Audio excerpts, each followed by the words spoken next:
So let's introduce these players. Spawning in the bottom left-hand corner, we have the blue Protoss player that kicked butt in the last match, Preeminence from Team Intel.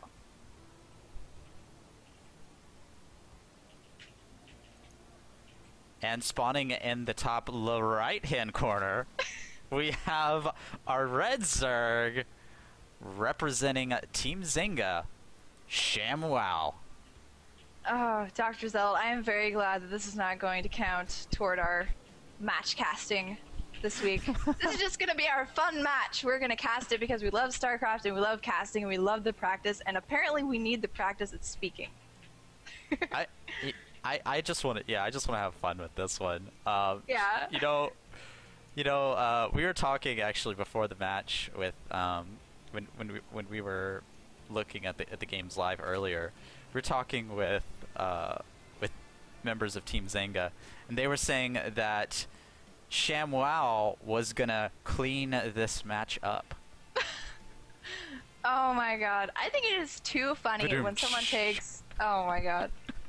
I love it when someone takes a copyrighted name and just makes it their own. And then now when you're thinking about Nestea, you are definitely not thinking about the drink anymore.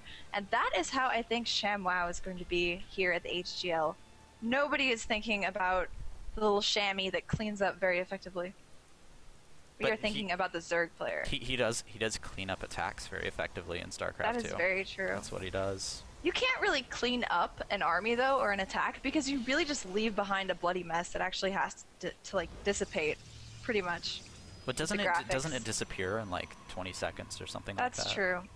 I love games where it doesn't disappear. I remember there was a game I was playing, it wasn't God of War, it was something similar, though, with, like, a ton of carnage. It was a hack-and-slash game, and, like, you could go back to the earlier levels, and they would actually still have the carnage that you left from before there. It would actually be saved onto the card. Wow, memory card. I'm PS1 age right now. But you get what I mean. It's saved onto the little part, onto the disk, onto the hard drive. And I always thought that was amazing. I wanted to make as much gore as possible. So when I go into the settings here at StarCraft 2, and I'm like, do I want to lower the violence? No, I don't. I want to heighten the violence. Increase the violence. Increase! That would be amazing. There should be like 2 checkboxes. 1, lower violence. 2, extreme violence. Yes, extreme violence. It's like, I want to see zealot carcasses. It's like that anime Hellsing, the Hellsing Ultimate is, where they have like just an incredible amount of violence. Like someone gets slashed in half, and they have like 30 gallons more blood than they should actually have.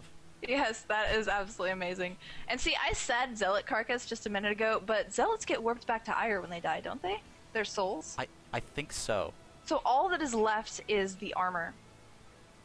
And it looks like these two, the Stalker and the Zealot, are just running across the map, doing a little bit of scouting, maybe a little bit of early harass. As usual, as always, pretty much, with the Protoss player, if he's going to go for this kind of composition. He's one basing at the moment, but it looks like, oh, he just dropped his Nexus, so I spoke a little too soon. Lots of lings out on the map, and he's going to be running across at the moment, just going to probably pick off this Zealot and Stalker here. Yeah, Metabolic Boost is not up for the Zerg, so it's gonna be a race. Can the Zealot make it back to base in time? The Zerglings, oh, they're coming closer. They're just ever so slightly faster than the Zealot, but the Zealot, he's gonna get home. He's gonna be completely safe. Oh, but the Zerglings, they're here, and Preeminence does not have any way to defend these. Mr. Bob the Zealot, he's gonna take a fall real quick, and the Zealots, the Zerglings, oh, nice force field there by our Protoss player is going to prevent the Zerglings from getting in the base. And is he going to be able to take them out fast enough? No, he's not. The Forge is going to have to get canceled here. Preeminence, there we go, with the cancel. And now he does have another Stalker out on the map, and he's going to be able to clean up ShamWow Zerglings, so to speak. Nice play by ShamWow. Preeminence wasn't able to get any kind of cannons down or anything to combat these Zerglings, but it looks like he's going to be able to clean this up pretty nicely. No more Zerglings at Preeminence's natural here, and he now has this little nice wall off of these 2 Stalkers and the Probe, and he's going to rebuild his Forge and just go on as if nothing really bad happened. He was able to pick up the Sentry there, and that was a really nice pickup there for a Zerg player. Now Preeminence is going to have to start all over with getting the sentry's energy from a fresh sentry. Those sentries are pretty expensive, so it's pretty hard to do. Metabolic boost is done, and these Zerglings are going to go for a run by to see what they can get done. Another sentry is going to go down, and that is another great pick off there by a Zerg player. And oh, a nice warp in by our Protoss player. Perfect warp in there, preventing the Zergling run by. That is amazing. I'm so glad that while they were warping in, they're actually still solid and can actually block things off like that. That was really, really great. I loved that so much. Now, Preeminence is going to have to deal with these Zerglings coming in and out of his natural expansion here. That ShamWow is just being really, really annoying. It looks like ShamWow is actually going to upgrade now to Roaches. His Roach Warren finished quite a bit ago. He's got about 5 or 6 now on the map. And it looks like Preeminence might be able to hold this. He's playing pretty defensively now with this wall off that he has here. And it looks like these Lings are just going to come in, do a little bit more scouting and stuff. But what I'm really worried about is this Roach army that is accumulating down at home for ShamWow. Yeah, it looks like ShamWow wants to go for some sort of Roach timing attack here. Actually, going across the map, he's got 11 Roaches in this composition, and I'm sure a couple more to follow it up. 4 more Roaches coming from home right now, and about 4 Lings at the natural. That might be enough to overwhelm and surround this small force here by Preeminence. 4 Stalkers, 3 Sentries, and only 1 Bob Zealot here on this map. It all depends on the positioning, definitely here, and the micro. I don't know how good this is going to be able to be, but Preeminence is walling off pretty nicely on the other side of his natural. He doesn't want any kind of damage. He wants to kind of funnel these armies of ShamWow, and nice force fields, just picking off a single Zealot, and it looks like he's going to go straight for that pylon there that is blocking off. He wants to get up the ramp. He wants to get in and do some actual critical damage here. The Zerg ShamWow, he is going to be able to get into the base. He's going to wedge himself between the main and the natural. Force field does go down, trapping a large number of Roaches here on the ramp, and that's going to allow the Protoss player to clean those up. But it may be too late. The Roaches are here. Let's see how many probes they can pick off. 2 probes. 3 probes have gone down. A number of Zerglings, 4 probes have gone down, and these Roaches are going to be a thorn in the Protoss' side. A lot of lost mining time as well. I think Preeminence will be able to clean this up, Dr. Zealot, because he was able to kind of separate the forces of ShamWow and make sure that he picked off half and then went and engaged the rest of it with his full army. But he is going to lose a lot of workers. 18 workers killed by ShamWow at the moment. An amazing pick off there. He is going to set his opponent behind quite a bit. Everything is worked out now, and ShamWow is coming in with even more Roaches. Yeah, the hard thing about this, though, is our Zerg player didn't quite do enough damage. You can see here the Protoss player kept a large number of the Stalkers in that exchange, and now going for the counterattack here. Our Protoss player looking very strong, even though he lost a large number of workers. Our Zerg player, he's going to have to run home. He's got a ton of Overlords in the middle of the map. This might be a big mistake. It looks like he overmade Overlords, and that might be why he wasn't able to end the game right there. Absolutely, that is quite a bit of extra Overlords. He's got some money pulled up. He's building Lings. He's really kind of panicking now. He just wants to make this army a little bit bulkier to make sure that if Preeminence does decide to come all the way across the map, he will be able to combat that. Fastling's running across, gonna grab those Stalkers coming up from behind.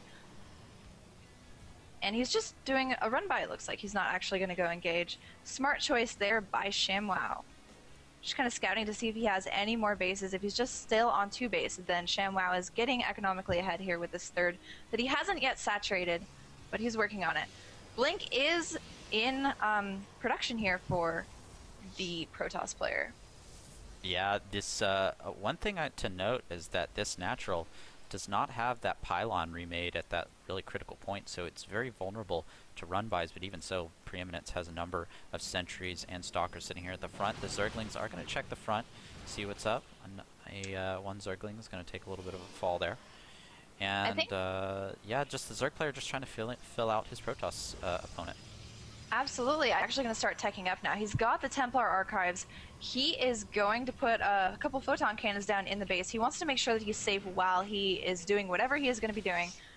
Hallucinated Phoenix there, just kind of scouting and annoying his opponent. Yeah, one thing to note again about Heart of the Swarm is that sentries can hallucinate without any sort of research. So it gives the Protoss a few more options to see around the map a little earlier in the game instead of waiting for those observers that come out of the robotics facility, which happen a little later.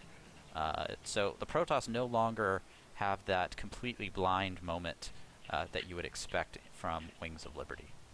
I really like that addition by Blizzard because it does allow for someone to actually use hallucinations. Because back in Wings of Liberty, it was kind of hard to justify, doing something to actually get hallucinations. But hallucinations are a great way to scout for the Protoss players, as well as to kind of harass and psych out their opponent. So I'm glad that it's now going to be in use. Lings are coming back, doing a run by, but he's losing a lot of them to his whole army. Heavy, heavy Stalker army. And these Stalkers do have Blink now, so I would love to see some amazing Blink micro. Oh, he's just running in to the natural of ShamWow. Nice force fields. He's going to be able to pick off all of these spine crawlers here. The ShamWow so strategically placed when he knew that his opponent's army was a little bit bigger than his. ShamWow is about 10 supply ahead, but I think it's mostly in drones. Yeah, it looks like our Zerg player is on the ropes now. The Mutalisks are here, but that's not going to be able to do enough damage. There are so many Stalkers in this mix right now. One Immortal just taking and doing a lot of damage. Another Immortal in the back, and even more Stalkers in the back. Our Zerg player is going to have to GG any second now. Absolutely. There is not much more. 1 Ling and 2 Mutalisks on the map at the moment. There are Overlords running for their lives as fast as they can float, which isn't very fast at all. And it looks like Macro Hatch is going down. How long can ShamWow stay in this game? He can't even get his lonely Lings down. And GG goes down for ShamWow. Good game, says ShamWow. Preeminence is going to take the last game. Of course, Intel did take it 3-1. This last game was just a courtesy game. Courtesy ace match. So some really amazing games coming out here tonight in After Hours season Gaming League Season 3, Intel versus Zynga. That was a very, very nice set of games today, and they were all kind of actually a little bit brief there, but they were really, really exciting, and lots of things going on, lots of micro, lots of crazy stuff. So I'm very privileged to have been able to cast those tonight with you, Dr. Zealot. And thank you for having me, and thanks to the AHGL for letting us cast these. Absolutely. I love the After Hours Gaming League. Thank you guys so much. It's a big privilege to cast these. It's just so much fun to be here tonight. I am Dr. Zealot. And I am Tara Babcock. Signing off until next week, I think at the same time, which is 9 p.m. PST here on Sunday nights. That's right. We'll see you guys next week with the After Hours Gaming League. Bye. Bye. Thanks for watching.